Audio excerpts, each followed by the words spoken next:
Good evening and welcome to the December 2nd board meeting, District 28. I'd like to call to order. It is 7:04. Would you please call the roll? Sure. Member Fonzelter? Here. Member Beeftank? Here. Member Horowitz? Here. President Silvershack? Here.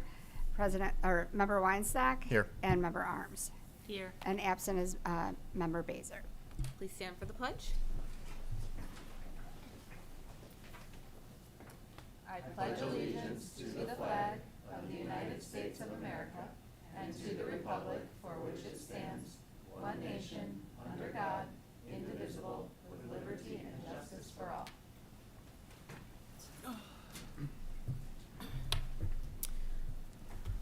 All right, we are starting today with our tax levy hearing.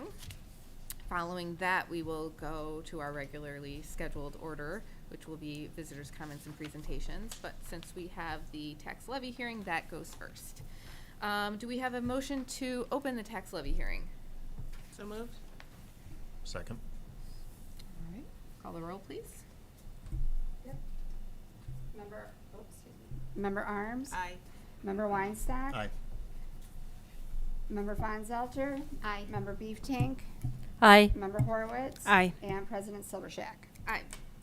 I will now turn it over to Jessica Donato. Hi, thank you. So the tax levy hearing is required as part of the truth in taxation process, which is required if you're going to levy more than 5%. We're only levying at 4.99%, but we still follow this process for the transparency aspect of it. I just have a few slides prepared. You guys saw the tentative levy at the prior meeting, and the numbers have not changed since then. This is just a little bit about the process. The assessor sets the value of the homes. The Board of Review is where you then appeal that. Department of Revenue figures out the equalization factor, which has to do with the values that our properties are assessed at. We set our levies as local government officials. This is not necessarily linear.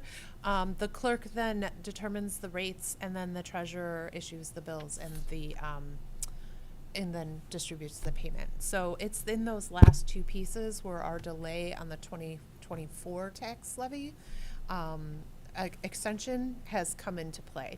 So we've not received any money, even though those bills did go out on November 15th with the December 15th due date. We are levying for next year without having yet received our prior year's extension. Our area was reassessed for this levy, the 2025 levy. Cook County is divided into three sections. So it's the City of Chicago, South Cook, and North Cook. So our reassessment values in our community, just our single family home, has changed, increased 24% from the 2022 median. So once again, and if you remember in 2022, there was quite a jump in home values for that reassessment year as well. So homeowners are gonna see a jump in their own property values, which you would have seen, those came out on time this past summer, right?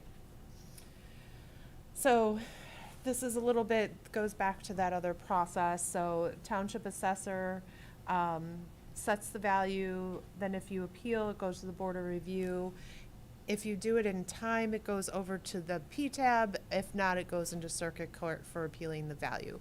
Most of the appeals for this area are already done for this levy year.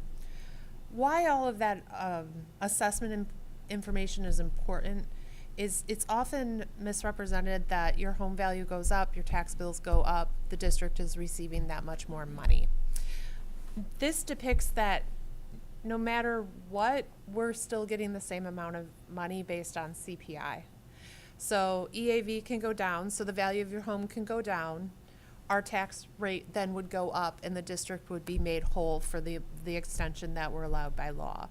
If it remains the same, we're getting the same money. If your value goes up, our tax rate goes down, we're getting the same money. So this is just a depiction, like it's the same formula with all of those different levers changing, because if the EAV goes down, to write that, the tax rate just goes up. So that's kind of a high-level overview of how those generate the same extension for the district. So this is just a historical look of our last 5 years of levies, the extensions, and the tax rates, so you can kind of see how that plays out. In the year that the EAV went down in 2021, the tax rate went up. So we don't set either the EAV or the tax rate. What we do is we have a levy is the ask, and the extension is the give, which is all of these parameters around the law there. So you can see here that we don't ever get exactly what we're levying because of the restrictions in place. So a little bit more about how it's calculated. So our extension is the limiting rate times the EAV, okay? That's the formula for what we get. But we're at a point of the levy where we're trying to figure all of that out, and we don't have the EAV yet. What we do have is kind of an estimate of how to get to a limiting rate, because it's the prior year's extension times CPI or 5%, whichever is more, or less, sorry. 5%, or yes. And then divided by the total EAV less new construction. So of those formulas, the underlined italicized pieces are the pieces we don't have the answers to. So we're doing this at this point in time where we don't have the majority of the information that gets to what the actual extension would be. So again, these are the pieces that we do have. We have the prior year extension and we have a CPI, right? And we can make an estimate on new growth, and we can estimate a levy. But again, the tax cap only lets us get 5% CPI, whichever is less, and there are other rules in place. So we're not ever going to get more than we're entitled to by law. So how the CPI plays in, this is a history of the CPI. So the CPI we're using is from calendar year 2024. It's our 2025 levy, which we're doing now in December, and it'll be for the 26-27 school year where that money really flows through. It's quite a delayed process, right? We're using old information, we're guesstimating on future information. Here's a history of that CPI. It's about it's just under 2.5%. It's about 2.45% in this historic information. That year that it was above 5%, we only have 5%. So those years were capped, even though those the CPI was so high in those years. So again, these are the pieces we know: the CPI, the prior year extension. So without any new property, we can estimate that we're going to have $1.3 million additional property tax revenues. So then the impact of new growth. So this is a historical view of new growth in the district.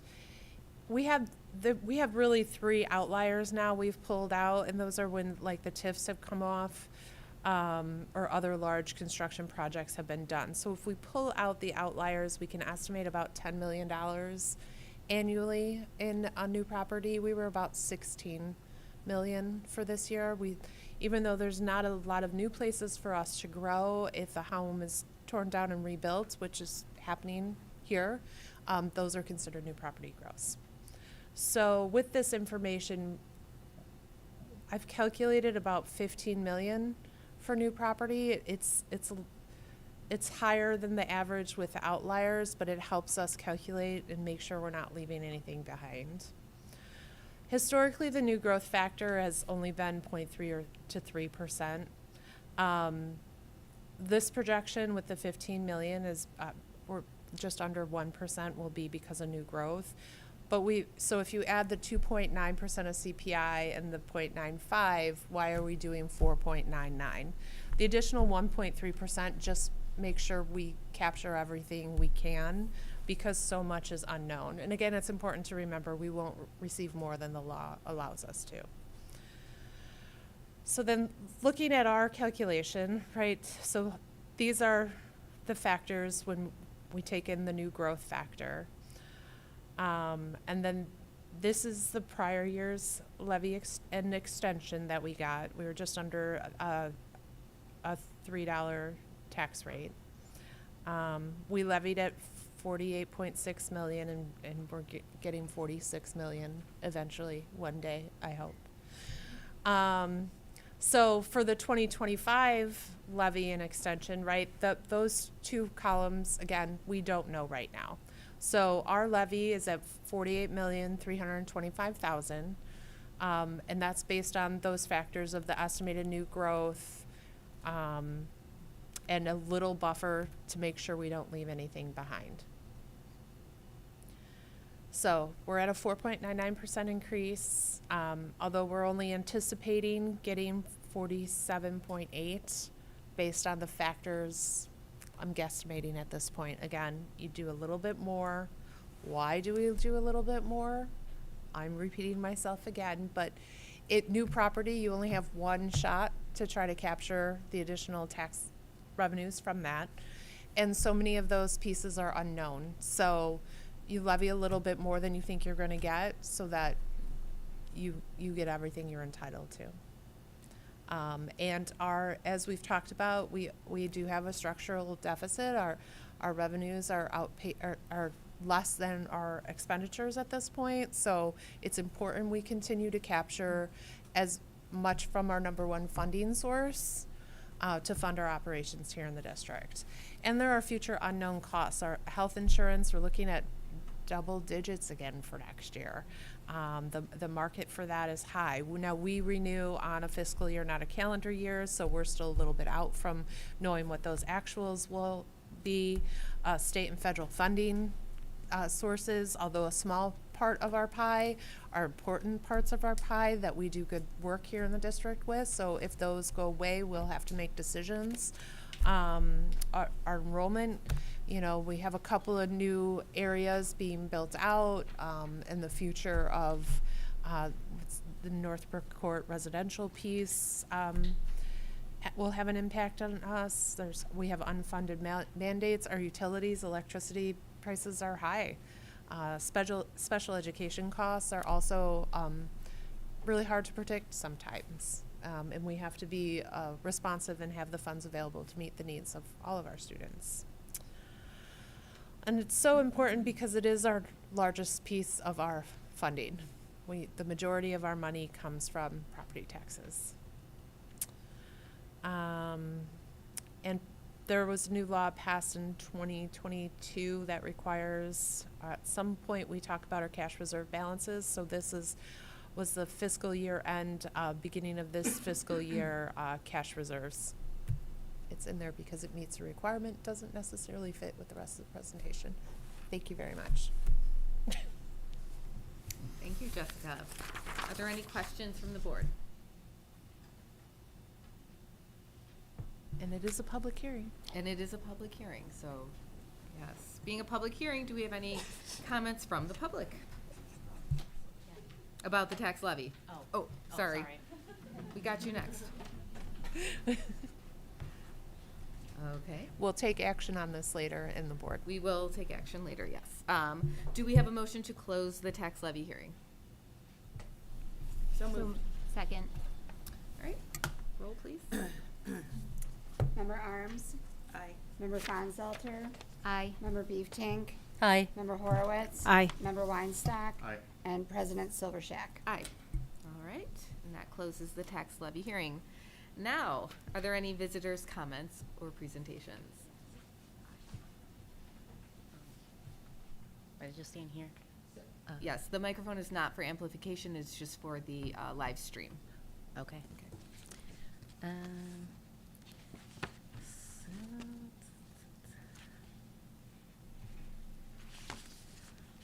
All right. Good evening. Thank you for giving me the opportunity to speak tonight. My name is Charity Davis, and I'm one of the foundational teachers at Northbrook Junior High. I work with the students who have moderate and significant disabilities, in addition to teaching an instructional social studies class. I'm here today because I'm committed to advocating for their needs.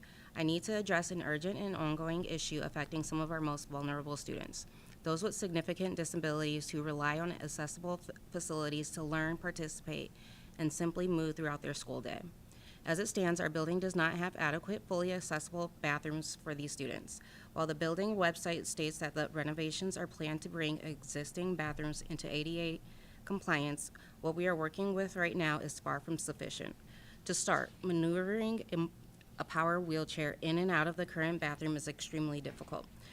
The scratches and dents all over the door are visible proof of how challenging it is for students and staff to navigate this space. This is not just a matter of convenience, it's about safety. If an emergency situation were to occur and we needed to evacuate quickly, the narrow doorway and restricted maneuvering space would cause dangerous delays. Our students deserve better than hoping that nothing goes wrong. Additionally, there is no ventilation in the bathroom. For students who already have complex medical and sensory needs, access to clean circulating air is not optional. It's a health necessity. Beyond the bathroom itself, we face another significant access barrier at Northbrook Junior High, which is door I, the door our students frequently use to go outside for gym and other activities. This door does not have a handicap accessible button. In many cases, you must hope that another adult is nearby to help open the door, because getting a powered wheelchair or a gate trainer through it while physically holding the door open is incredibly difficult and time consuming.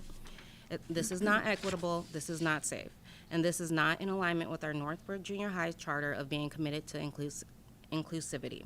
Our students with disabilities should be able to move freely and independently across their school environment without delay, and without depending on the luck of someone walking by at the right moment, or hoping they never experience a real emergency.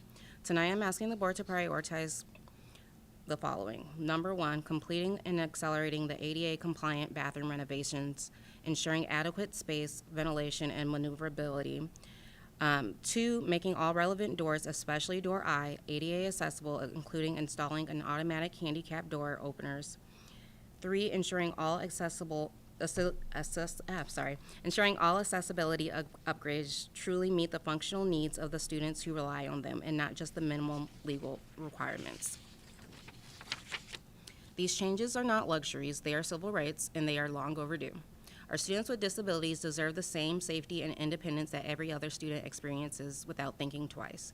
Thank you for your time and for your commitment to ensuring that every student feels seen, supported, and safe at Northbrook Junior High. Thank you. Thank you very much, Ms. Davis.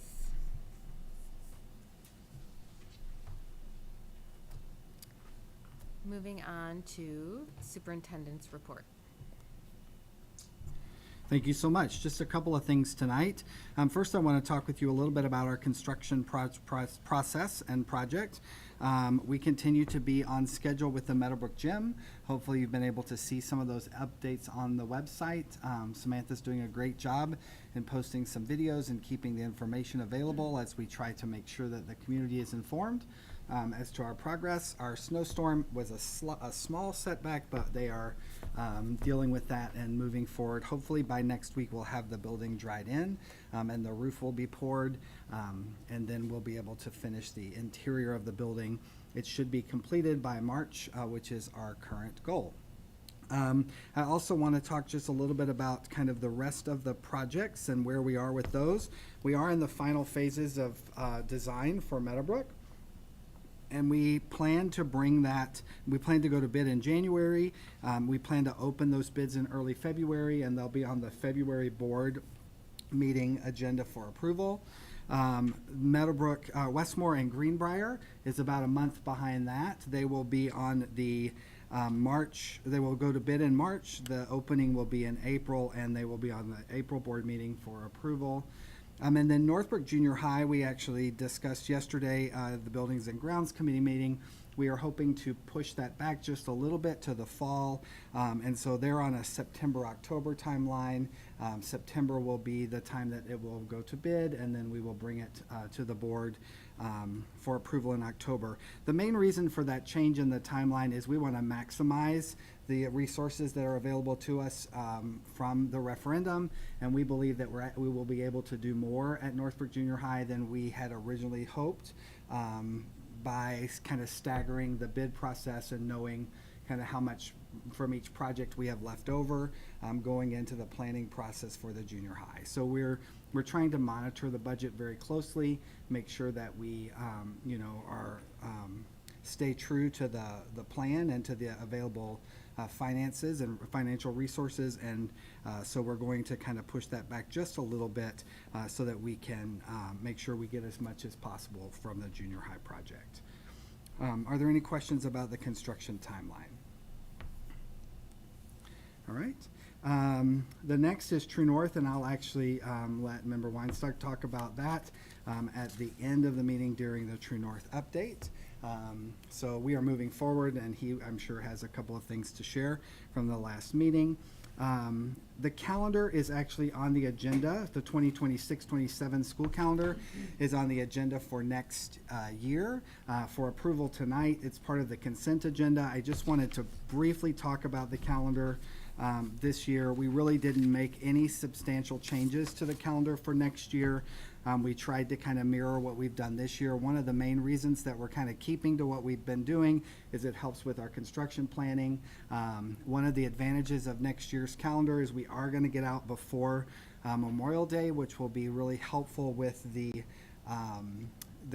having the summer for construction. So the last day of school is actually before Memorial Day. It's one of those years that it's later in May, and that helps us just a little bit with the calendar. So what you saw in the packet is really a mirror of this year's calendar replicated to next year. We do try to align our big breaks, our winter break, the start and end of the school year with the other districts in the Northfield Township, although there's some variability with parent-teacher conferences and sometimes Teacher Institute days, but we tend to kind of run a very similar calendar.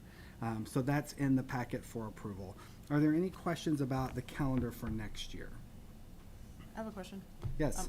How does the start date align with, or not, with District 225? Yeah, so 225 has started, this year they starting the week before. So I believe they start on Thursday and we start on the following Wednesday. So it's pretty close, it's just, we're just a week later than they are. Thank you.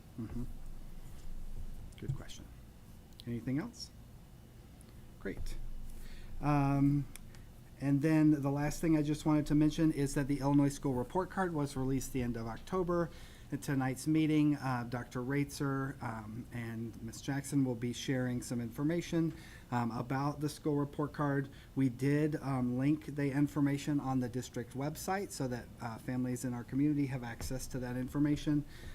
So it is linked there, and it will be available to families or to the members of the community that want to look through the Illinois School Report Card, as it has been every other year. So we'll plan to talk about that tonight. And that completes the superintendent's report. Thank you. Thank you, Dr. Pearson. Moving on to approval of minutes. Do we have a motion to approve the minutes from our last meeting, October 28th? And for the closed session meeting, same date. So moved.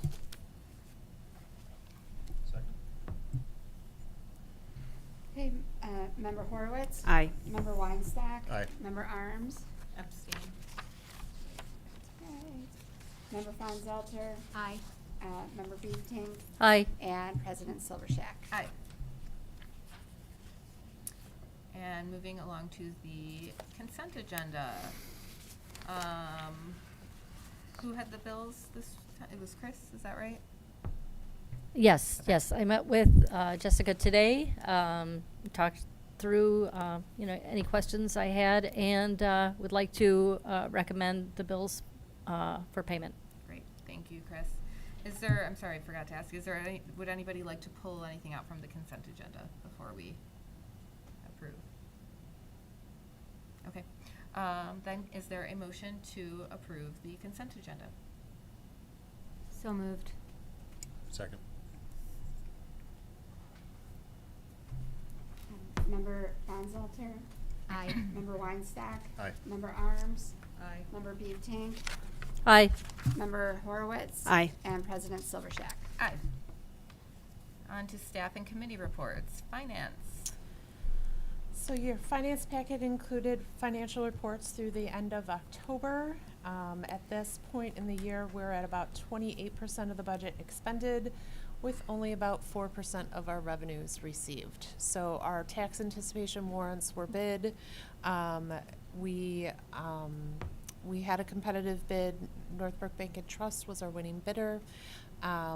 There's paperwork to be signed, and we should receive the funds December 11th, which will allow us to meet the December 15th payroll. It continues to be the right decision, as those Cook County receipts for the second installment in 2024 are still not flowing through. So I will celebrate and definitely share when we receive our first installment. But this will help us meet our next payroll. Okay, do we have a motion to approve the financial report? So moved. Second. Member Beeftank? Aye. Member Weinstock? Aye. Member Arms? Aye. Member Fonzelter? Aye. Member Horowitz? Aye. And President Silvershack. Aye. Jessica, do we, So I guess. So on your next item is an action item for a resolution to pay bills in the gap between this meeting and our end of January meeting. It's a long time to go. Most of our invoices are a 30 to 45 day payable. This is quite an expanse. So this will allow us to run a bills list and hopefully have a board member review it before releasing those bills. And then, of course, bringing it to the full board for full review at the next meeting. And this has been consistent with our past practice since we have a long break between this is technically our November meeting. Correct. And then our next meeting in End of January. end of January. Yes. So this is just to keep the lights on and, you know, in that time. Luckily, board policy does allow us to release the lights. Okay. Utilities we can keep on. yes. But there are other items in people providing services that would also like to get paid between now and the end of Yes. January. Yes. This is so that we do not have to reconvene over the winter break. Is there a motion to approve that resolution? So moved. Second. Member Arms? Aye. Member Fonzelter? Aye. Member Beeftank? Aye. Member Horowitz? Aye. Member Weinstock? Aye. And President Silvershack. Aye. 2025 tax levy adoption. Jessica, are you gonna add? Do you have more for that? Sure. So the levy adoption, there have been no changes from the tentative one that you guys previously adopted, and we ran through the levy hearing. But if there's additional questions, I'd be happy to answer them. Any questions? Okay. Is there a motion to approve the 2025 tax levy adoption? So moved. Second. Member Arms? Aye. Member Beeftank? Aye. Member Horowitz? Aye. Member Weinstock? Aye. Member Fonzelter? Aye. And President Silvershack. Aye. So the reduction resolution, remember how I said that we won't get more than we're entitled to? We're not going to get everything we just levied for, right? So this directs the clerk on where to take those funds back from. Thank you, Jessica. Do we have a motion to approve the 2025 tax levy extension resolution? So moved. Second. Member Arms? Aye. Member Fonzelter? Aye. Member Beeftank? Aye. Member Horowitz? Aye. Member Weinstock? Aye. And President Silvershack. Aye. All right, thank you. Riveting, I know. Moving on to human resources. I know, Jessica, this is Jessica's favorite topic ever, and I love that about her. I love it. Okay, moving on to Edward's favorite topic, human resources. Yes, thank you. We have an action item for updating our plan documents for our 403B and 457. So we just need a motion and second to do so. And we saw that in our board packet. Are there any questions or comments on that from the board? Okay, hearing none. Do we have a motion to approve the retirement plan document amendment? So moved. Second. Member Fonzelter? Aye. Member Horowitz? Aye. Member Weinstock? Aye. Member Arms? Aye. Member Beeftank? Aye. And President Silvershack. Aye. Moving on to student services.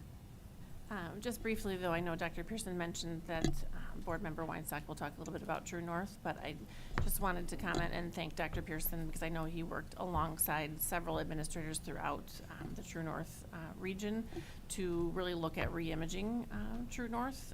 And I just want to say thank you on behalf of the families within District 28 because I've received some feedback and they've just been pleased to know that there's been some thoughtful consideration of the needs of their students. And then second, I'm just preparing the group that starting after winter break, we'll start to talk a little bit more about summer programming. We've recently posted internally our positions for our administrators, both at the junior high and elementary, because we've had some administrative changes in both of those positions. We did see earlier tonight we've got some internal candidates showing some interest, so we'll start with those placements and then we'll move on to looking to have staff serve the students. Great, thank you. Teaching and learning. Good evening, everybody. We will do just a little bit of rearranging and ask our principals to come up and join us at the table, if you would, please.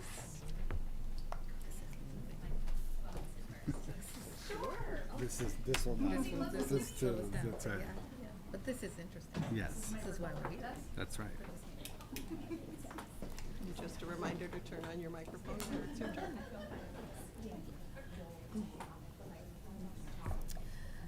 So we have 3 of our 4 principals here today. This evening, our 4th one will be joining us via a pre-recorded update that she's left for us. So do we have an order, or are you beginning for us? Yeah. Okay, all right, take it away, Chris. Thank you. Thank you. Tonight, we're happy to share our annual student achievement update with you. This is an opportunity not just to look at numbers, but also to talk about where our system is evolving to support every learner. We appreciate our principals joining us after a long day, and with me is Director of Learning, Michelle Jackson. We will be sharing with you information about the state assessments that are required, as well as an update on the MAP assessment, as well as other information that gives context about some changes at the state level.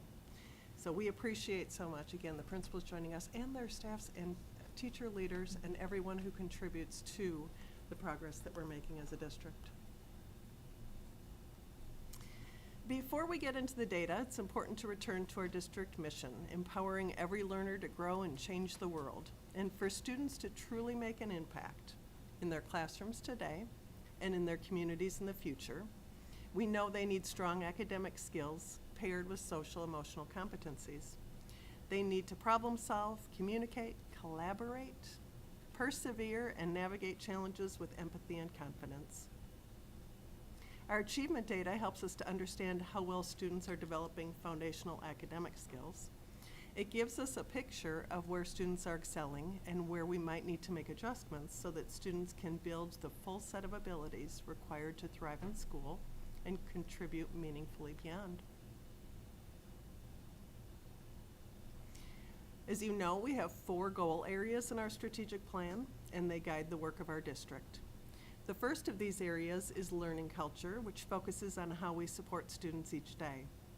Our commitment to learning culture helps ensure that academic and social emotional growth happens in a coordinated, consistent, and student-centered way.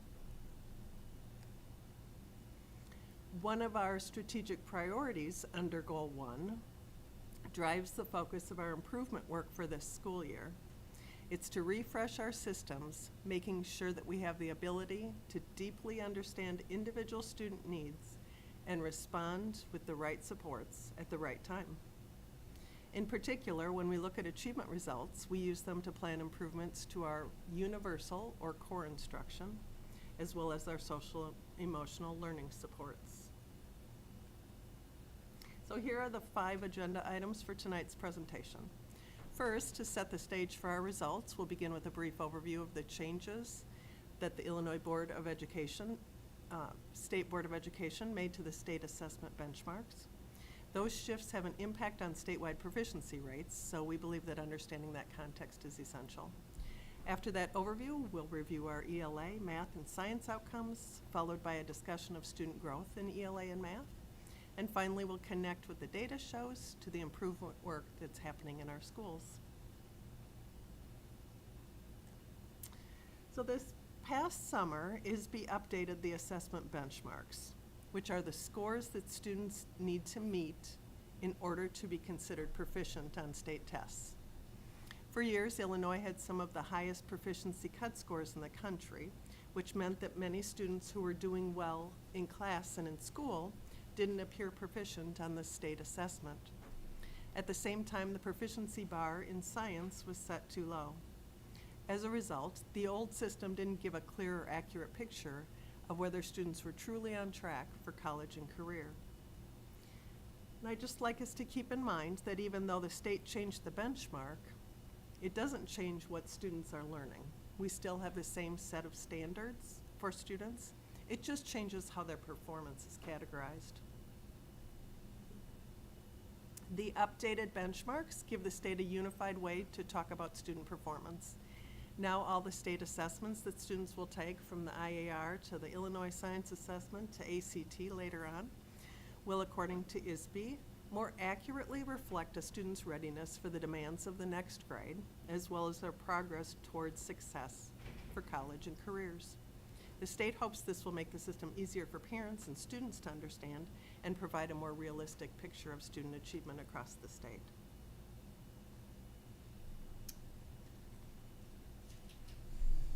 It's pretty much close enough. I wish I was a percussionist, because then my clicking on my computer and here would be a little bit better.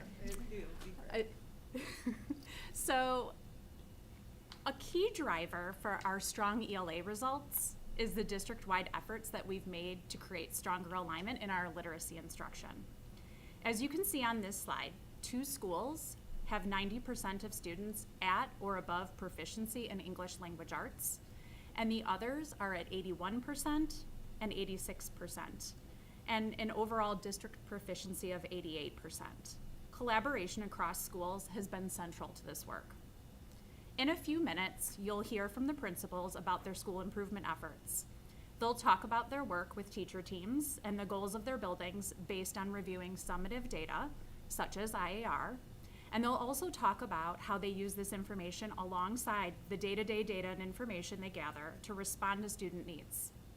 The impact on student learning comes from this consistent team-based work, supported by our building leaders, instructional coaches, specialists, coordinators, and teacher leaders. At the district level, our role is to ensure coherence across schools and monitor student performance to guide ongoing improvement. These results stem from a multi-year literacy review process involving approximately 50 staff representatives from all schools. They studied the standards, reviewed research, and selected new instructional materials to ensure consistent expectations and practices. As a result, Northbrook Junior High is in the 2nd year of implementing Study Sync, and the elementary schools are beginning into reading. Both resources offer strong, standard-aligned systems that provide actionable, ongoing data that will guide instruction and help predict outcomes on measures such as IAR. Now, we're going to take a closer look at mathematics. Each of the schools, as well as the overall district, is above 80% of students at or above proficiency. As we consider our continuous improvement process, math is in what we call a monitoring, evaluating, and adjusting phase. About 5 years ago, we increased the amount of time dedicated to mathematics instruction, and we adopted a new universal curriculum, or a core curriculum. Since then, we've refined the course pathways at the junior high, and we've added supplementary resources to the elementary program. We are regularly making adjustments to strengthening math learning, such as increasing collaboration between our general education staff and our special education teachers, such as through co-teaching at our junior high, and we're increasing opportunities for small group and differentiated instruction at our elementary level. These efforts are contributing to the ability to respond to student needs in a timely manner. In the area of science, it's important to remember that in elementary, the science assessment is completed by 5th graders. And at MBJH, the assessment is completed by 8th graders. For spring 2025, 85% of students at MBJH achieved at or above proficiency, while 70 to 75% of 5th graders were proficient at or above. At the elementary level, our universal science curriculum, Smithsonian Science for the Classroom, is fully aligned to all of the science standards. The program is now in year 3, and it engages students in scientific inquiry while developing content knowledge. At the junior high level, staff has collaborated with GBN to refine their curriculum, instruction, and assessments with a focus on ensuring that their assessments are aligned to the 3 dimensions of the science standards. Another part of our elementary science programming is the STEM lab. This year, we began implementing Project Lead the Way, PLTW, with 2nd grade students. PLTW is a rigorous project-based program in science, technology, engineering, and math that builds critical thinking and problem-solving skills through collaborative, hands-on challenges in computer science and engineering. Over the next several years, we will expand the PLTW project-based units across grades 2 through 5. On IAR, ISB assigns a student growth percentile, or an SGP, as a growth measure for the subject areas of ELA and math. SGPs are percentiles, not percentages, which is important to remember. They compare a student's growth to Illinois students who started at the same achievement level in previous years. So for example, a student with an SGP of 53 means they grew more than 53% of students with the same score in prior years. So students' individual percentiles can fall between 1 and 99. A school's growth score is the average of their individual student growth percentiles. When we look at our district's growth scores alongside neighboring districts, we see that our scores fall within a typical range. It's important to keep in mind that a school or a district's overall growth score, again, is calculated as an average of many individual student SGPs. This means that even when some students demonstrate very high growth and others show lower growth, those values kind of balance each other out. So as a result, district level SGPs frequently settle in the middle 50s. So in other words, an SGP in the 50s does not mean that there's stagnation. It reflects a typical pattern, because while individual student growth varies, collectively, it averages out to a mid-range. This context helps clarify why we might not see dramatic swings in SGPs from year to year, and why our results are consistent with other high-performing suburban districts. In response to the request to share NWEA MAP data, we've included the results from this fall, 2025. As a reminder, MAP is not a summative measure. It's our district-selected benchmark assessment that's administered 3 times each year to help understand student needs. This slide shows overall student performance on the MAP reading test by grade level. In a typical school district across the country, 20% of students would fall into each quintile or performance band. You can see each of the bands are color-coded on this chart. As you can see from our results, between 69 to 79% of our students are performing in the highest 2 quintiles, the blue and green levels. A typical district would have about 40% of students in these quintiles. To summarize, we have about twice as many students than a typical district would achieving at these high levels. We'd also like to point out the red and orange sections of this chart. In a typical district, 40% of students would be performing at these lower levels. In our district, we currently have 8 to about 17% of our students in these lower quintiles.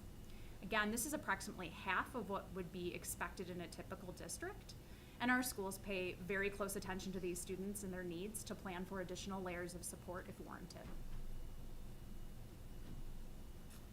The math results follow a similar pattern. Across grade levels, we again see a substantial number of students scoring in the top quintile, which represents students with achievement at the 81st percentile or higher, which is the blue section. Grades 4, 7, and 8 in particular show strong concentrations of students performing above the 80th percentile. Overall, these results affirm that our students are entering the year with strong academic readiness in both reading and math. We will monitor our growth on MAP through our administration of MAP in the winter and again in the spring. The winter results help schools promptly develop or refine student plans for additional support. The spring data helps us to plan for the next school year. All right, now we're gonna turn it over to our principals so that they can share more details about how their schools use assessment data to shape continuous improvement and where their schools are prioritizing their efforts. In just a minute, I'm gonna turn things over to Dr. Moran and then Dr. Hiltz, followed by a video from Mrs. Eck, and then we'll wrap it up with Dr. Meek. And I'm happy to click your slides for you. Okay. Hi, good evening, everyone. We have a lot to celebrate at Greenbrier. Our IR scores were strong in ELA and math, and as we reviewed the results with an eye towards continuous improvement, we pinpointed a couple of areas that need a little bit more attention, specifically in 5th grade math and 3rd grade ELA. The good news was that our MAP spring results in those grades was consistently solid, with only about 3% of our 5th graders in the intensive intervention range in math and about 7% in 3rd grade reading. What we have noticed, however, is that Greenbrier has experienced an increase of students displaying a variety of needs, specifically in the social emotional learning areas, as well as an increase of students identified with having special needs. This, combined with our data analysis of low numbers of students needing intensive intervention, had us concluding that we needed to take a closer look at strengthening core and universal instruction with a focus on improving classroom management and student transitions throughout the school day to address some of those SEL needs. Good job.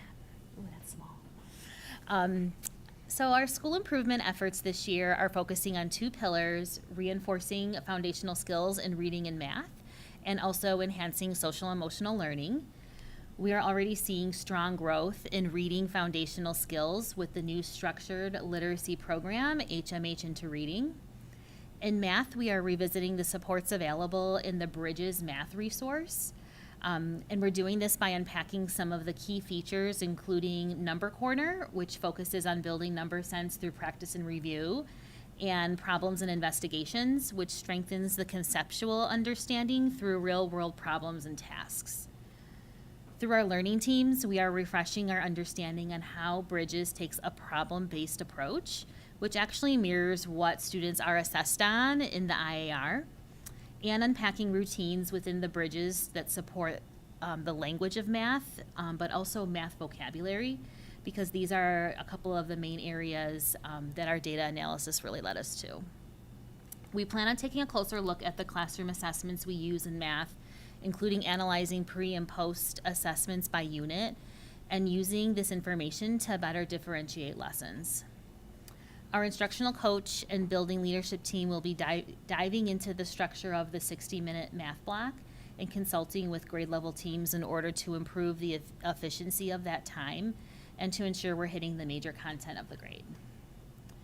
So in the area of social emotional learning, our teams have been spending some time getting to know the Wayfinder and everyday speech materials and delivering those lessons class-wide.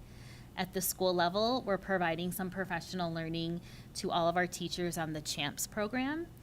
This is giving us the opportunity to reflect on our school and classroom culture and environment, where teachers are learning the best ways to organize their classroom and establish routines and expectations that provide a more appropriate level of support and structure. So using our MTSS process, we've looked at our social emotional data and our attendance data, and we've identified several students who are in need of more intensive support. And we are now currently in the process of collecting feedback from those students to better understand their needs and asking them to identify a trusted adult within the school. Our plan is to partner these students with a trusted adult in order to provide additional positive interactions with someone that they enjoy spending time with. We have many excellent teachers at Greenbrier, and we're excited to continue improving teacher collaboration by implementing a variety of co-teaching models between our specialists and general ed staff. We feel this approach has allowed us to bring the expertise of our teachers into the classrooms where it benefits students who are in need of differentiation and really all students. Our teachers who are trying out co-teaching this year have shared that they have seen incredible gains, and we're really looking forward to finding ways to expand this. Finally, we feel it's important to consistently monitor student progress and the professional learning needs of our staff. We plan to do this by meeting monthly with our MTSS and building leadership teams, which are two really important committees at Greenbrier that help provide a continuous loop of feedback so we can make adjustments as the year progresses. So overall, there's a lot going on at Greenbrier, a lot to celebrate, and it's been a really strong start to the school year. We're just excited to see what's to come. Any questions? Thank you for that presentation. It's exciting to hear how you're putting all this into action.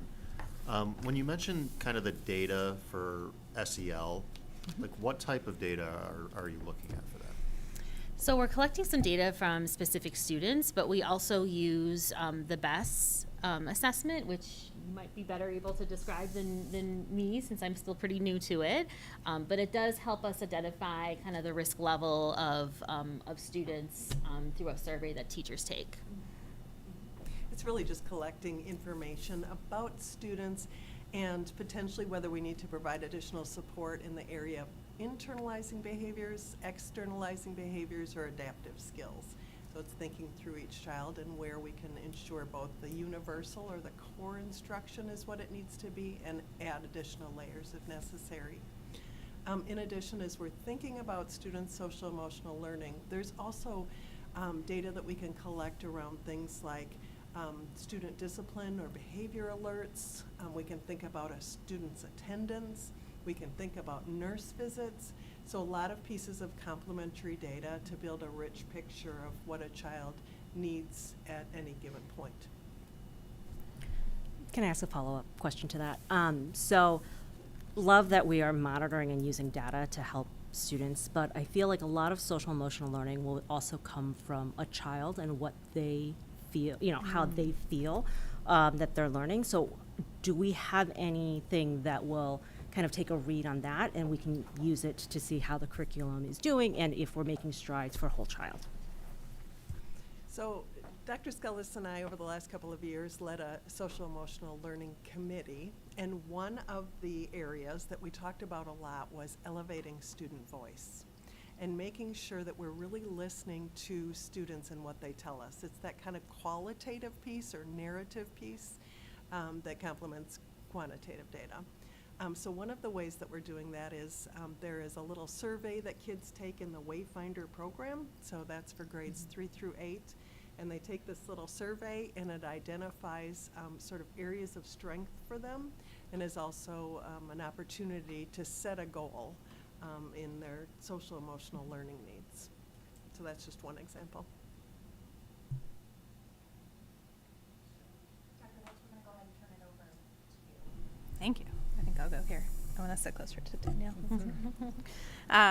Wanted to say first thanks to Dr. Moran. It's been a pleasure to be able to fully turn my attention to Meadowbrook, knowing that Greenbrier is in her quite capable hands. I should have said, do you have any questions, Virginia? That's what I should have said. No, but it's been nice to have a kind of fresh view on the data, on the student needs and the staff needs. So it's been really fun to see and be able to collaborate. But I'm here to talk about Meadowbrook, and just have to say life's pretty good at Meadowbrook School. We have really strong scores, as we just saw, coming out of our spring IAR, as well as our fall MAP across all subjects.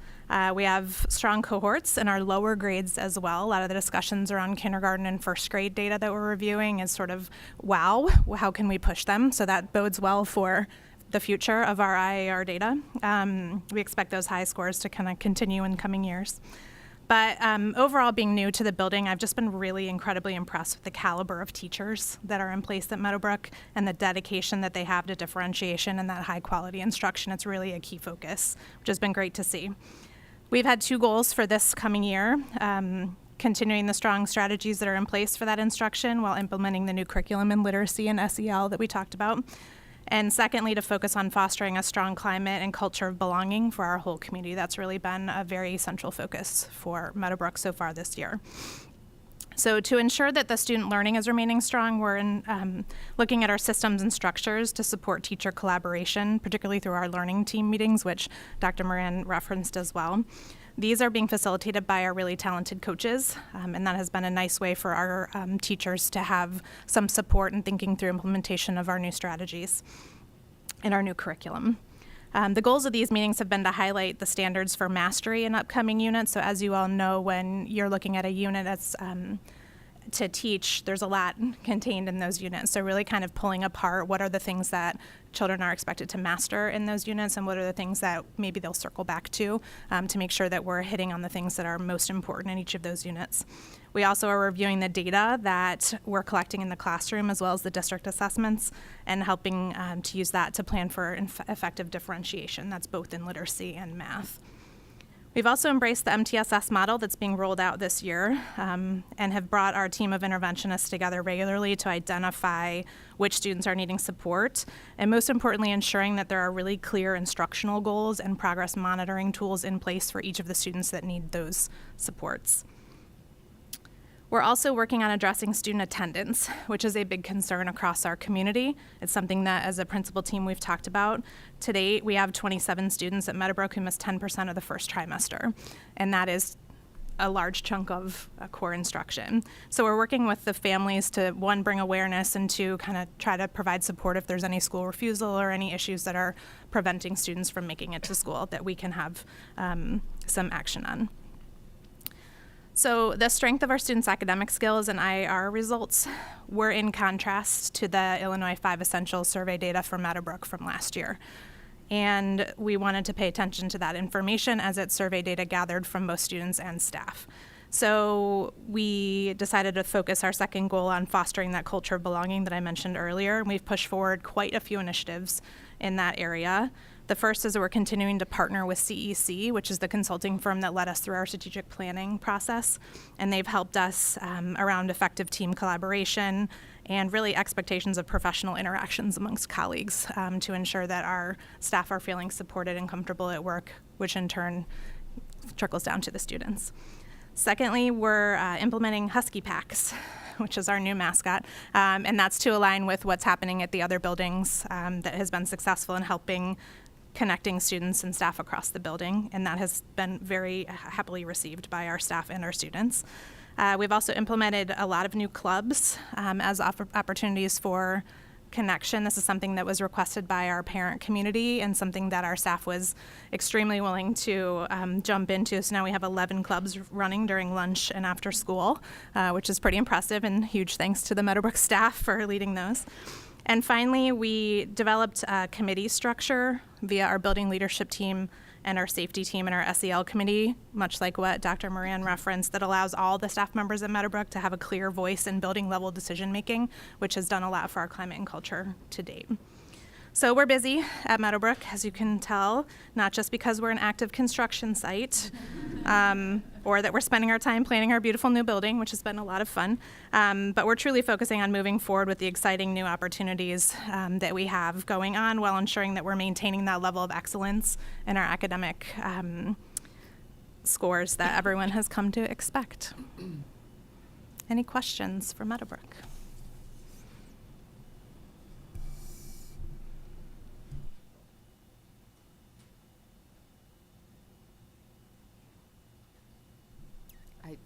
Jenny, thank you very much. That was a wonderful, wonderful report. I have comments at the end, I think, for that will apply to all of you, but thank you for that. Oh, go ahead, Chris. What are some strategies that you're looking into for the chronic absenteeism rate, school refusal? Yeah, so this is something we've talked about, like I said, as a principal team. First is just awareness. So I think sometimes it's hard for parents to keep track of how many times has my child been absent, or have I pulled them out early and did that count as a full day absence? So one is just awareness. We've sent out letters kind of making parents aware your child has missed, X number of days in this trimester. That's also on the progress reports. So parents will see it, but we're sort of putting a point on it for the kiddos that are at a little bit of a higher risk. And then making personal plans. So if we have several students that might have school refusal or might have some social emotional needs that are impacting their ability to get to school, we're calling and making specific plans. So we have students who join us a little early to do a special job in the building to kind of help with that roll into school. So whenever we can kind of turn a lever, flip a lever for students in those ways we are, but a lot of it is sort of putting a little pressure on the parents to reprioritize school over travel hockey, or other things that are coming up. I'm going to go ahead and ask that you turn your attention to the screen so we can hear from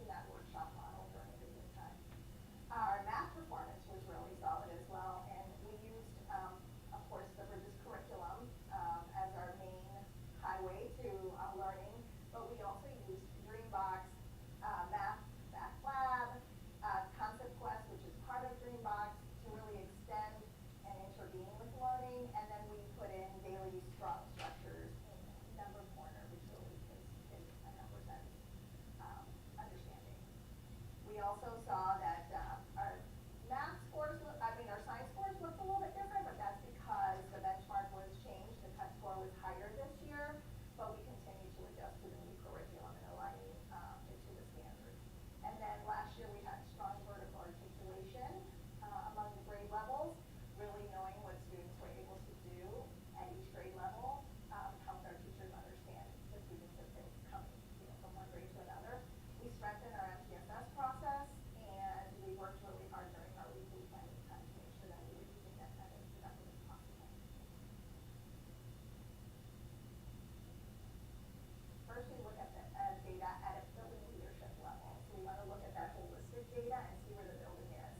We do have a protocol that we call here's what, so what, now what. So we look at the data, here's our data. So what does that data mean to us? What patterns can we derive from it? And now what are we going to do about it? We look at it from a building leadership team. Again, what trends, what can we control at a higher level that we can support? And then we look at it at the grade level. So teachers are looking at the grade level data and their own individual data and doing the same thing. They want to look at the data and say, right, here's what we saw, what we noticed from our kids. So what? So what are we going to do? And now what are the next steps that we need to take? So we have some strong systems in place to assess, monitor, and respond to both academic and SEL needs of our students. Our teams, like I mentioned before, really look at data to know where students are and monitor their learning.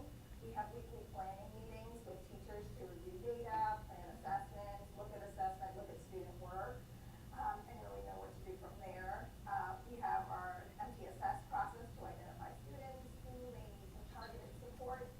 And we noticed this year, as a result of all the work that we've done, that our early literacy interventions really paid off. We saw fewer students in literacy intervention in the upper grades. For SEL, we have our morning meetings every day, the first 30 minutes of the day.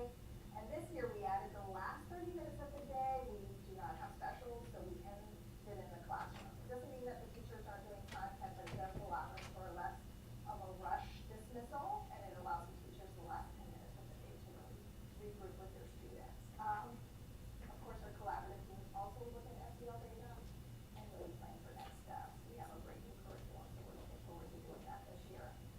So short term, we want to refine our intervention plans based on the current data that we have. We want to adjust instruction quickly as possible, and we want to respond immediately to any SEL needs of kids. And we'll do that through our collaborative teams. Long term, we want to strengthen our MTSS process. This year, the district rolled out some additional protocols, and we want to really start to use those protocols. We want to deepen our vertical articulation process and really learn from each other as the kids go from kindergarten to 5th grade. And we want to sustain consistent SEL routines throughout the day.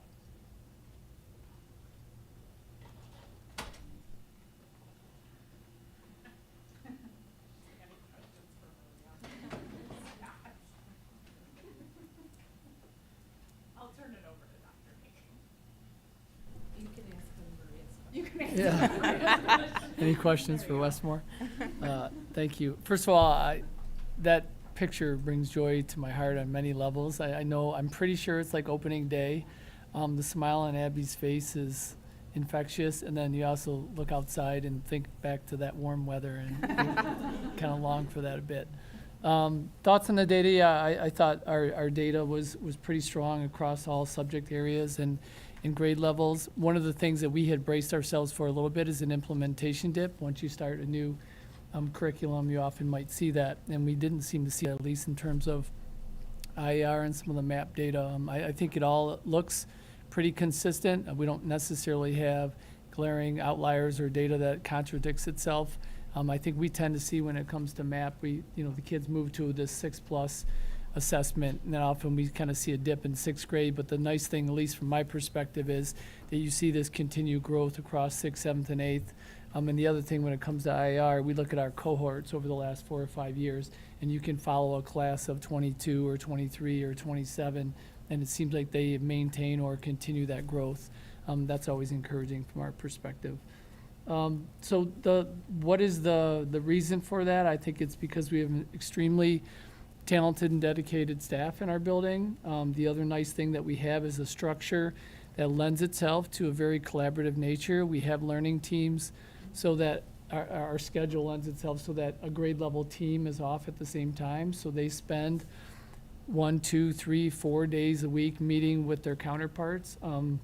They're reviewing assessments, text selection, pacing guides, and literally that is like multiple days a week. So they're ongoing. It's not like we have to wait till the end of the month where our teams or departments get together.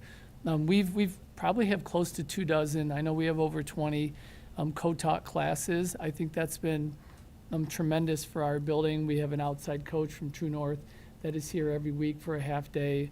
We just had some celebrations about a month ago with all of our co-taught partnerships.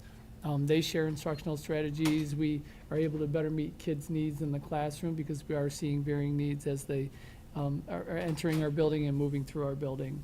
We have a very strong instructional support group with specialists and our own coaches in-house. They started something here just last year, this visit program. Admittedly, we stole it from Glenbrook South. We had met with them a few years ago, viewing instructional strategies in teams. So we've had teachers who have volunteered to get together with other teachers in groups of 3 or 4. And what they end up doing is have a pre-meeting, an observation, and a post-meeting. And it could be like the 4 of us, and each of us are going to observe one another. And it really is, we could focus on a certain area. We could focus on a certain content. It's collaborative. It's nice to see your partners. I tell people that one of the nice things about my job, and people could see it as a burden that you have so many observations to do. But the nice thing is when you're across all the grade levels and all the content areas, you see such wonderful teaching. And it's hard for someone in 6th grade social studies to get outside their classroom and be able to do that. So we're proud of that program. In terms of strengthening our MTL, I guess I'll leave that to next steps, new steps. We have been exploring ways to support our kids' executive functioning skills. We specifically now have a strategic learning course that we offer on a 6-week basis for our 6th graders. We have a talented individual who is leading that. And it's, like I said, it's 6 weeks, and last year alone was our first year, and we were able to support close to 24 students, kids who needed additional support, and then how do we help them kind of transfer that to their day. I think coming from elementary and coming to 6th grade, it's a big transition for our kids in terms of materials and time and movement, and we think that that's a really important place for us to help them. And we also, our team has done a nice job looking at universal supports and how do we look at our planners, whether it's digital or it's in print. How do we look at our agendas? We're still working on a set homework location. Right now, a lot of it is through Google Classroom, but it's something that's ever present on our mind right now in terms of kids' executive functioning. If I move down a little bit in terms of SEL, we too, Ginny was talking about chronic absenteeism. We're not immune to that. We have just started this year where every month now we are sending letters and contacting families. We certainly acknowledge, and when Chris had asked about like how do you handle that, it really is on an individual basis because there are kids who they were on a family vacation for 10 days or someone who was out with mono, as opposed to they were seeing a pattern here. This is now the 2nd year in a row where we're missing students. I think one of the biggest things that you hope for is you provide an environment where kids want to come to school. Is there a way that you can provide incentives? Some people say, is like, what do you mean you give rewards for kids attending the school? That's what they're supposed to be doing. Well, I think sometimes kids need a little bit more. They need a draw, they need a motivation. So we are kind of like the high school in the sense that we encourage kids to get involved, to join a club or a sport, if there's a way to find some kind of connection so that they actually want to come to school. We do have some pretty neat ways that we're recognizing students and staff. If you have a student in our building and you look at the newsletter about every month, we have a photo with our Trojan mascot where we they're holding their certificates of Trojan of the Month. We have monthly drawings, High Five Fridays. We have music, entering the building. So we certainly are trying to acknowledge kids, students, and staff, just to, like Abby's smile there, to put a smile on their face and want them to come here and feel welcome in the building. And then the other thing that the last bullet point on that top section is talking about, some ways to connect, because we can talk about the reading and the writing and the math and the academics, but sometimes when you have these cross-grade level crew meetings. Our cafeteria had 2 different promotions over the last month or so. So kudos to Organic Life and David Ramirez for, one is our cooking club. They allowed kids to create their own recipe and make pizzas and let them bake them in the oven, and then we had taste tests and gave awards. And then they also just had kids, on the tickets, they put stickers there as kids went through the line, and they didn't know what they were, and they just did a random check your tray to see if you won a prize. Anything that we can help kids just feel good about themselves, feel good about being here. The Makers Market is something that the PTO has sponsored. It's going to be a week from this Saturday where kids are able to make and then sell their own goods. We're trying it for the first time, and we're going to house it in our large gym.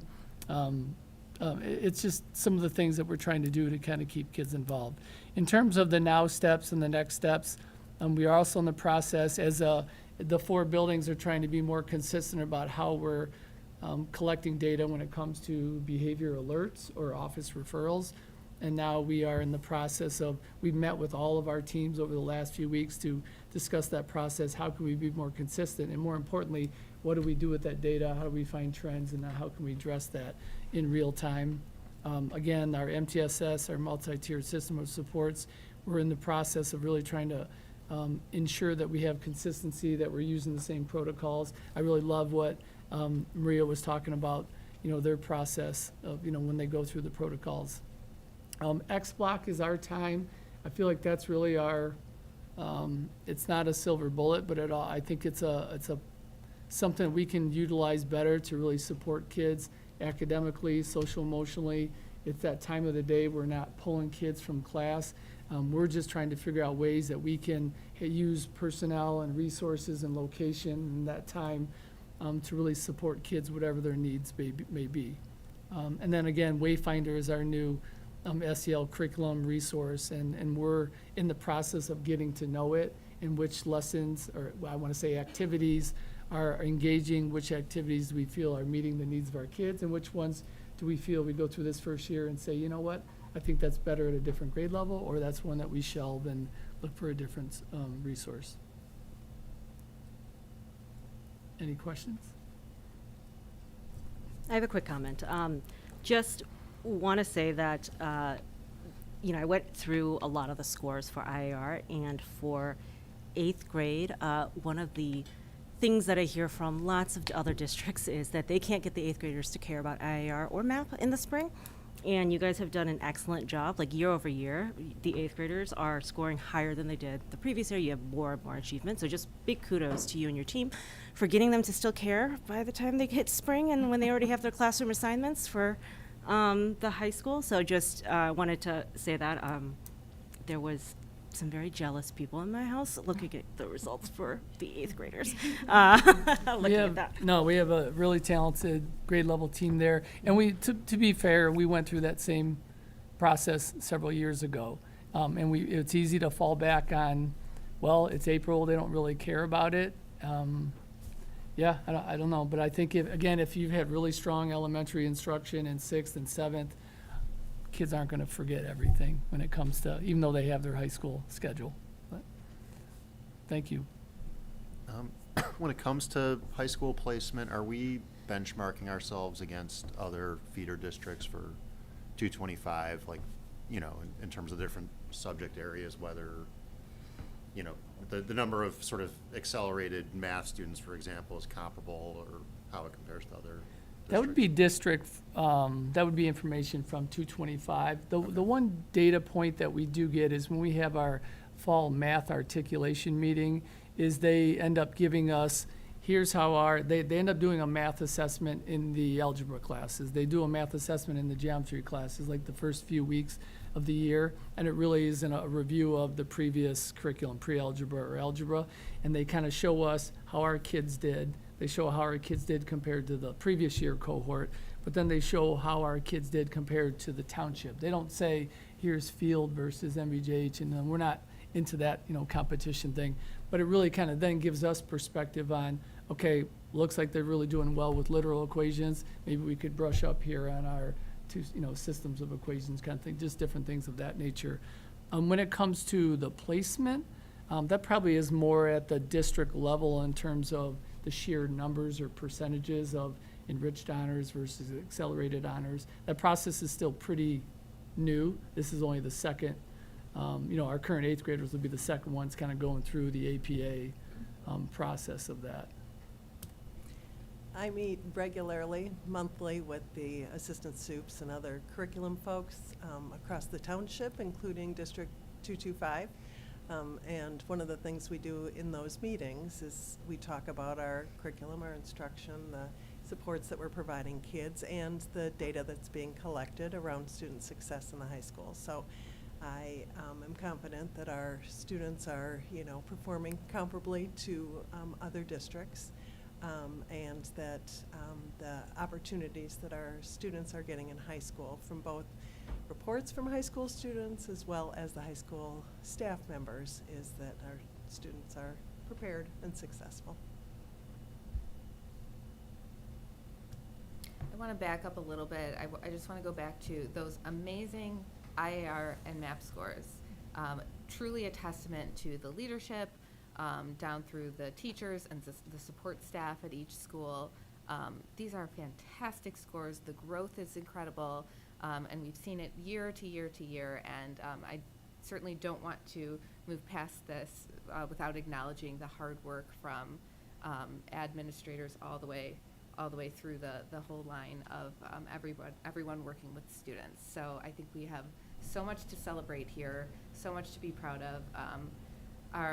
I know that our teachers and support staff are working so hard, as you've all mentioned, which I love. We really, I think, pride ourselves in this district on dealing with the whole child.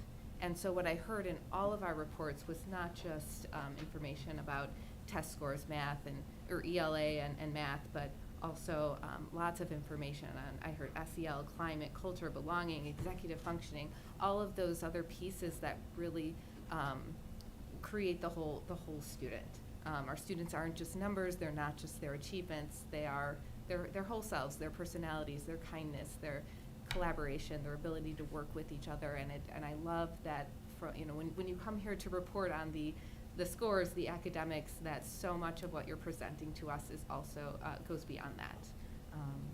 So thank you for that, and truly a testament to the hard work that is going on in all of these schools. As a teacher myself, I know that every year I feel like it gets harder and harder and harder because we have so much coming at us in terms of expectations from community, from administration, and so much that we want to give to our students, and it just becomes harder and harder with just the way that the world is around us now, and how it affects our students. And I love hearing how we're working from it at all angles, academically, socially, emotionally, and all of that. So thank you for that.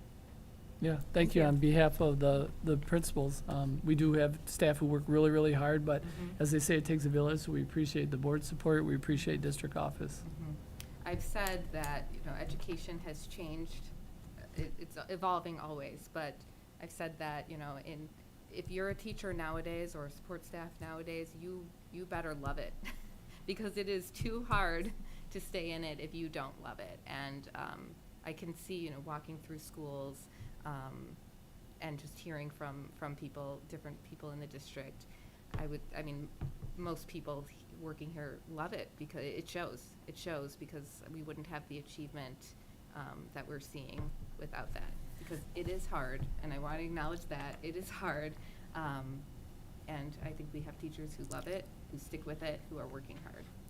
So thank you to all. So really quickly, fantastic for achievement, right? Achievement is really great.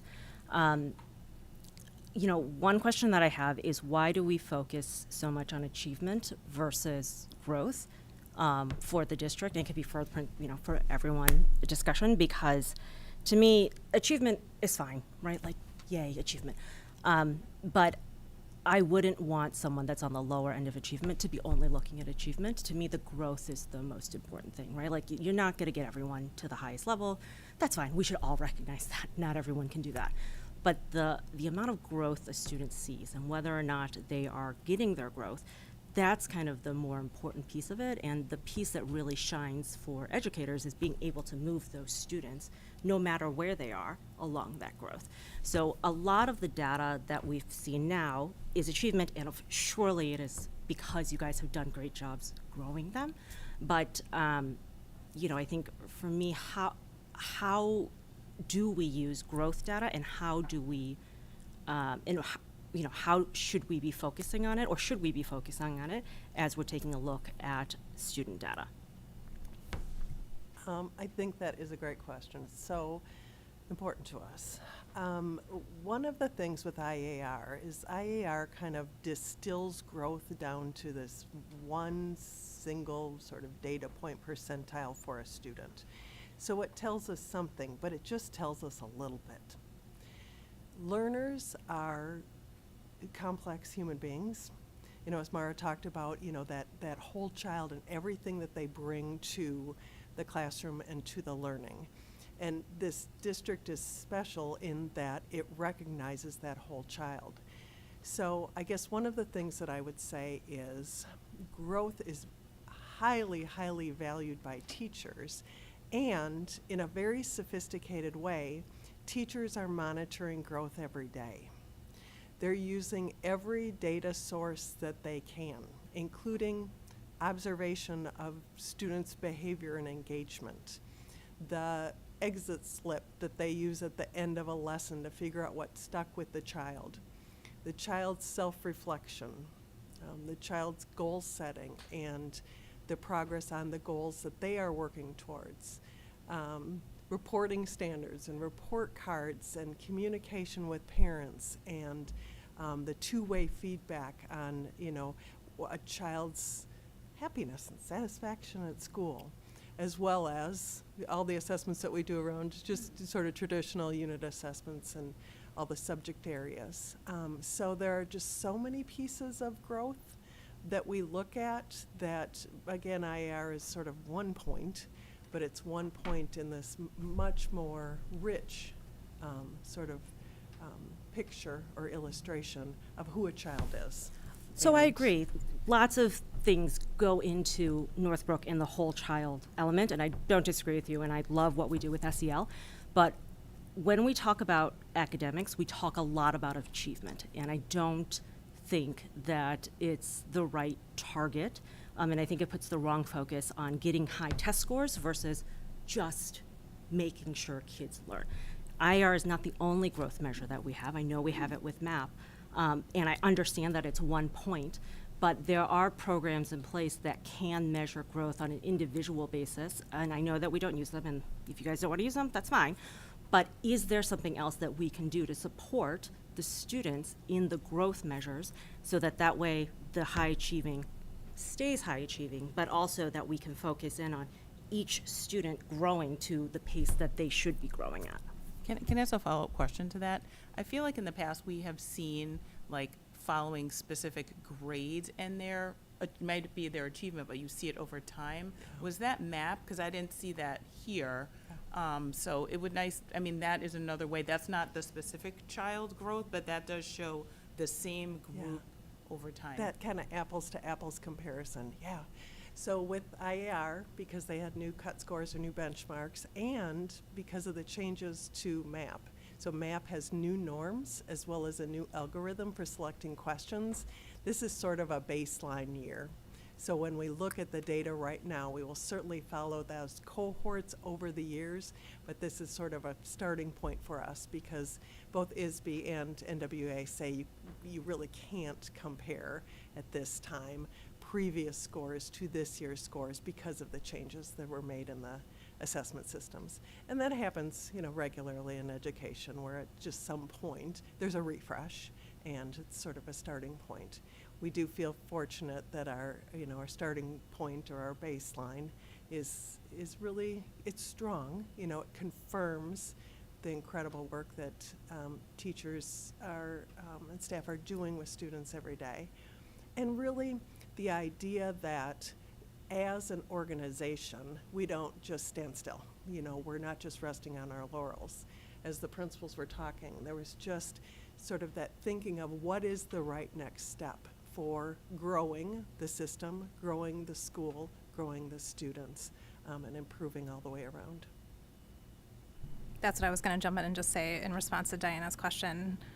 The growth is at the heart of the conversations that we have at the school level. So when we talk about a pre-assessment in math, it's not like, okay, they got a 90, like we're done with that student for this unit. It's sort of like, all right, we're going to need to bring in concept quests. We're going to need to do the following, 5 things to make sure that they're growing as we're moving through this unit when they already have some mastery, versus the student that's coming in at, 10% on a pre-assessment. It's like, all right, maybe getting them to 70% is the growth that we want to see, even though that's not kind of the achievement that we would expect. So we are looking at it.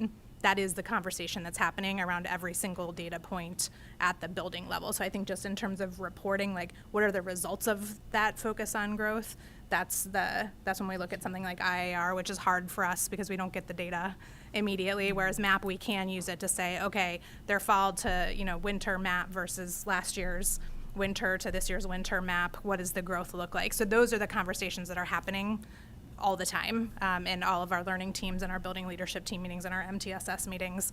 That's the focus for all of our teachers is growth. And that's fantastic. Yeah. And that's the thing that I want to celebrate, right? Like students growing at any level is an achievement, and it's a testament to like how strong our teachers are.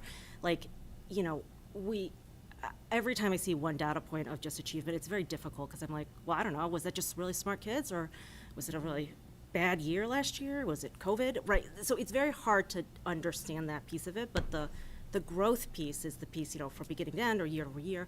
That's where you can really see what the teachers are doing, which is why I just feel that it's so, I know this is what you guys are doing. I know it's part of teacher evaluations and all these other things, right? So I know that this is part of what it is. I just think that it's just important to share that, right? Because it's not just about us being high achieving.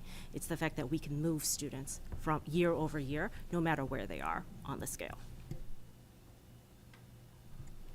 I have some, so just a couple of comments and I have a question. So just some of the things in your presentation, thank you very much. They were all really great, and I just felt like I had a little bit of a connection with each of the things that you guys are doing. On the visiting instruction strategy and teams, I heard from a teacher who was so excited to be doing all that planning, like on the weekend, and like, where are you going? Gonna go do this, planning for this strategy thing, and she was very excited about it. So I really appreciate something that seems innovative, that like gets the staff kind of excited. Thank you for sharing about the collaboration in Meadowbrook, which I think is, it's very exciting to see the collaboration among the staff to move on some of those things that you're talking about, and a bit of a change. And thank you, Dr. Moran, for sharing the specifics about just the how we're looking to improve math achievement. So, that specifics was really helpful. Marie's not here, so I won't say anything about hers. But my question is really to all of you guys and to the administration also. Other than Maria like emphasizing that the bar and the IAR science moved, like none of you, I mean, yes, a good achievement across the board, but you guys don't seem to be concerned that our percentage at proficiency or above for science is in the 70s, whereas for math it's in the 80s and in the 90s for ELA. So can you, why is that? There's a couple of things with science that I want to talk about, and then we can talk from a curriculum standpoint. Mm-hmm. Unfortunately, science is the add-on assessment for the state of Illinois that is required by the federal government for federal dollars. There's not a significant investment in the science assessment, and the standards are not well aligned to what's being taught at different grade levels. We also don't assess science every year, so we don't have the ability, not at the state level, we only give it in fifth and And so we don't get the really good data from that assessment. And because we haven't historically gotten really good data from that assessment, I'll just be really honest with you, we don't pay very close attention to it because it hasn't been well aligned. Instead, what we've done is we've worked to align our curriculum to make sure that it is aligned with the standards. We've spent a lot of time on resources and putting the new science curriculum in place. This is what, the third year of that new curriculum. So we're looking at that instead. So if we want to look at science, we probably should look at something else other than the state assessment at the district level, which we do. We look at unit assessments and those kinds of things with the school. But unfortunately, the state data doesn't give us good information about student science learning. Just a quick question on that. Would we be able to see, like, because we know how the raw scores have changed on science, could we just even look at, like, last year, like, hey, it was in the 90s last year, but with the new cut, actually, it would have only been, you know, whichever as a, or the other way, right? Like this year, it would have been this for last year's data. I don't know if we have that granularity of data. Other way, so the state assessment is not, the state assessment is not a good measure. Like, what would be a good measure for you guys to share with the board on how we're doing in science? I think probably unit assessments, but let's talk about that at a district level, and we'll come back to you with some ideas on that. It's not a strong assessment. To the point that sometimes students are tested on things that aren't even in their curriculum on that particular year on the assessment. Yeah, I mean, that's okay, but we also, you guys do know how our students are doing in We science. do know how we're doing in So, science. yeah, so We also can know how talk they're about doing in that. social studies and other things. So, this time, yes. Yeah, so, from the state, the reason we have a state science assessment is because it's required by law, and we only give it the very bare minimum that's required to meet the federal requirement. It's not a good assessment for us to use for accountability purposes other than to meet the federal requirement. I just want to reiterate, even though the assessment may be questionable, it doesn't mean we're shortchanging science instruction. You know, the science instruction that kids are getting in the elementary school with the new science curriculum and the way teachers have invested in their professional learning around it, the amount of planning that it takes for them to do that hands-on science, they've done an absolutely amazing job. And at the junior high, achievement is so strong. 85% of students, I think, on the Illinois Science Assessment, we're at proficient or even stronger. And the alignment work that the teachers did with GBN during our revision curriculum work has made the science instruction and assessments even stronger. So we see it's working well because kids really like it. Whether it's STEM lab, whether it's their hands-on science instruction, whether it's exploding things, figuring stuff out, rolling things down the hallway, kids are invested. So I didn't mean to shortchange the discussion about science, but ISA also does not provide a growth measure for science. So Yeah, I agree with Dr. Raitzer. I don't want to understate what's happened with science. We've invested a lot of time and energy, and our teachers are working really hard, and I think we are seeing some great results. So we'll find a way to share that with you and to celebrate some of that and share with you some of the achievement that we're seeing and growth. And I would actually ask the same for social studies, foreign language, other things where we don't have the standardized test data. Are there ways to sort of measure and demonstrate and report on how we're doing on that? And A SEL. question about like maybe even information from the high school or placements or whatever. I just wanted to back it up because I did want to chime in on some of the great points that I think Diana made too, in that, yes, I do appreciate the fact that we seem to be at the very tippy top, but I also like to get down to kind of that granular level, being an educator myself too, is, what are the strategies and how are we unlocking that black box of teaching and learning so that each student is improving, right? And if we look at the school report card, we see, yes, overall, but we're also seeing some disaggregated groups that, aren't achieving as much as others. And to make sure that we're keeping all of those pieces in mind. So, yeah, no, I appreciate that. And I know you're doing that, and I know that's something you're all struggling with, but it's really exciting to hear about that as well. Agreed. As we think about the revisions, and I'll let Kelly jump into to our multi-tier system of support. We're looking at the universal instruction and ensuring that all students have access to the universal instruction that's differentiated. But in addition, really looking at what additional layers of support or additional time students need to excel. And we have some spotlight groups that were identified through our district management group analysis. Our students with IEPs, our students with 504 plans, and our multilingual learners. And each time we step into the data, we are looking at those spotlight groups to sort of disaggregate down to ensure that we're really addressing where we've in the past had more significant gaps. So I'll let Kelly jump into. I think one of the places that we're really starting to take a much closer look, and I think a big part of our work has been at the junior high as a starting place, is really looking at where students are accessing instruction. So really looking at our instructional delivery model, particularly for students with IEPs and our students who are multilingual learners. And we have shifted and grown our co-teaching structure over the past several years. And just looking at where is that access to core instruction? Because when you think about being in that general education classroom, you have your content expert and then bringing in a special education teacher or a teacher of multilingual learners to have that partnership.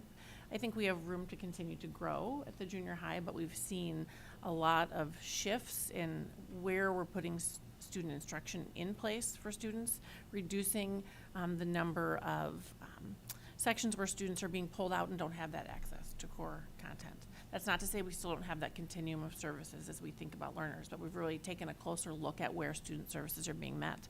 I know Dr. Moran, you spoke to it. They're doing some work at Greenbrier as well this year, and we're hearing a lot of positive feedback just about the shifts and what we're able to provide students who have identified needs. So that's a place where we can continue to look at how are the students achieving, and are we also looking at those growth marks as you talk about and setting those goals for them to see, are we seeing a difference from what we would have seen if they're being pulled out of that core content classroom space and then also being served in that space. What I'm hearing from the board is that it's not that we are I think the board is looking for more information, not saying that you're not doing any of these things, but just looking for the data to back up what is being done. Is that correct, what I'm hearing? Just more information, especially as it pertains to growth, not the accusation that growth is not taking place or not being, or that's not, you know, something that's being looked into, but just the data to support. Yeah, and I do want to reiterate, I don't think that we would get these achievement levels if the growth wasn't happening, right? Like, that is a belief that I have, yeah? So it's just more that the detailed, view on growth helps us, also as a board, understand, like, where else do we need to focus in terms of making sure you guys have everything you need to support, the work that you're doing, right? So, if it's different programs or, hey, this curriculum isn't working, look at the growth, and you're like, okay, let's go ask Jessica for money to get more curriculum dollars, right? Whatever that is, it's more the, when we're only looking at achievement, it's very difficult for us just to discern, like, okay, well, is that really smart students, or is it actually like, hey, the teachers need something else? And if they do need something else, sometimes the achievement hides the fact that they're not getting what they need because our students are really smart, right? So there's different levels within that I think growth helps disaggregate.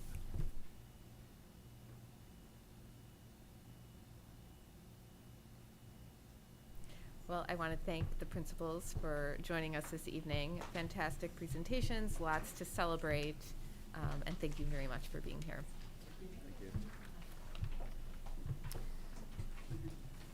While they may leave, we are not finished. We're going to move on to buildings and grounds. Oh, and there are two actions. Let me turn the page. There we go. We have the pay app number 3 Meadowbrook gym construction.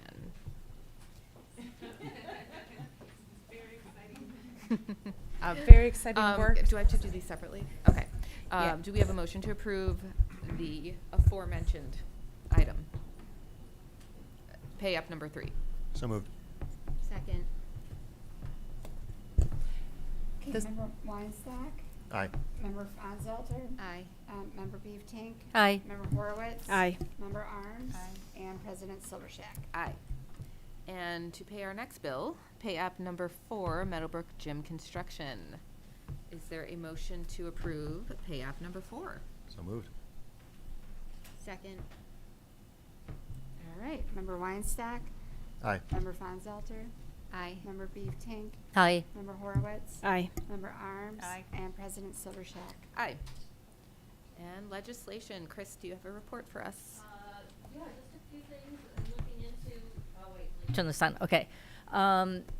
There has been, was the final week of the veto session, included General Assembly, passing legislation, responded to several federal actions. For instance, House Bill 767 strengthened the state's immunization framework in response to changes from the CDC as well. And there was also some significant response to protection in schools and increased of ICE presence.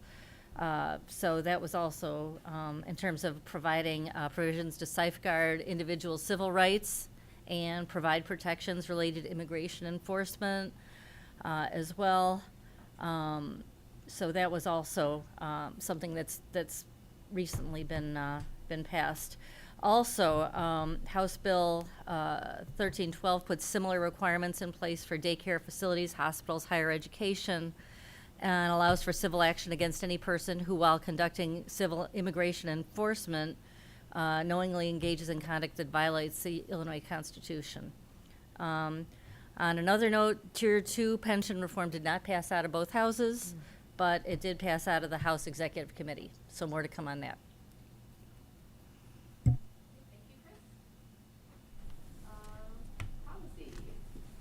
Just will quickly mention that IASB has released the press issue 120, so we'll be looking to schedule a policy committee meeting sometime in the first half of January, and that's all. Great. Is it a thick packet? There's more than the last one. Oh, boy, fun. Get ready, policy committee. Okay. Communications.